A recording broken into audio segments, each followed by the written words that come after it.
Unapolitaja Ziwa Nyasa, huenda wengi wakalikumbuka kupitia masomo ya jiografia walioyasoma katika shule za msingi au sekondari.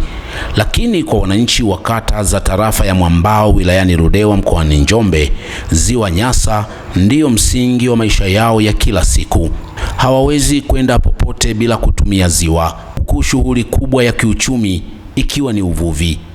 Lakini hata hivyo hawawezi kuwafikia wanunuzi sokoni bila kutumia mitumbwi kusafiri umbali mrefu, kwani eneo hilo halina barabara zinazoweza kupitika kwa magari. Muda mrefu wananchi hao wamekuwa mashuhuda wa matukio ya kusikitisha ambapo ndugu, jamaa na marafiki wamepoteza maisha kutokana na kukosa msaada wa haraka, hasa wanapougua ghafla au kupata ajali wakiwa ziwani, hali iliyowafanya waendelee kuiomba serikali kuingilia kati. Wagonjwa tulikuwa tunakabiliana na changamoto kubwa, hususani kwa sababu usafiri unaotarajiwa Mwambao ni usafiri wa ziwa.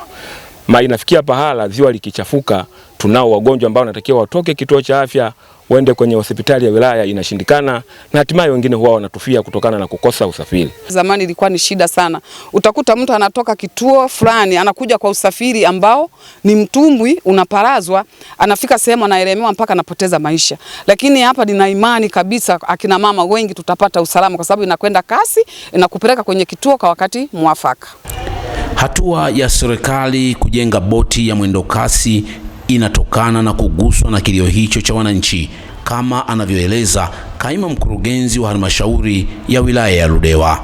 Hivi kwa kuona kilio hicho, Mheshimiwa Rais alitupatia kiasi cha milioni 400 kwa ajili ya kutengeneza boti hilo ambalo litakuwa ni mkombozi kwa wananchi wa tarafa hii ya Mwambao pale wanapopata majanga hasa ya kiafya, kuugua na kadhalika, ili waweze kufikishwa kwenye vituo vya kutolea huduma za afya vilivyo bora zaidi pale inapokuwa imeshindikana katika maeneo ambako wameenda kupata huduma hizo.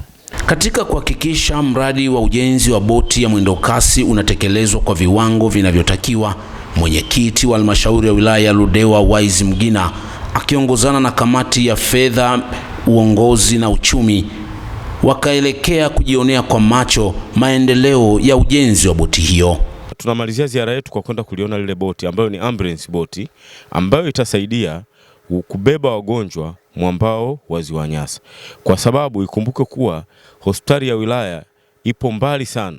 Katika ziara hiyo, mwenyekiti anaonesha kusikitishwa na changamoto zilizowakumba wananchi wa tarafa ya Mwambao. Kwa wagonjwa walikuwa wanapata shida sana, wengi wamepoteza maisha kwa sababu walikuwa hawawezi, wanapokuwa wamezidiwa hawawezi kusafiri na kufika Lupingu, wakapata gari ili wafikishwe kwenye hospitali ya wilaya. Kukamilika kwa ujenzi wa boti hiyo ni sehemu ya mwendelezo wa juhudi za serikali katika kuboresha huduma za kijamii kwa wananchi wa eneo hilo, ikiwemo kasi ya ujenzi wa zahanati na vituo vya afya katika siku za hivi karibuni. Hatua hiyo inalenga kusogeza huduma za afya karibu na wananchi. Kutoka hapa tarafa ya Mwambao katika halmashauri ya wilaya ya Ludewa mkoani Njombe, mimi ni Agustino Kihombo na hii ni Clouds TV.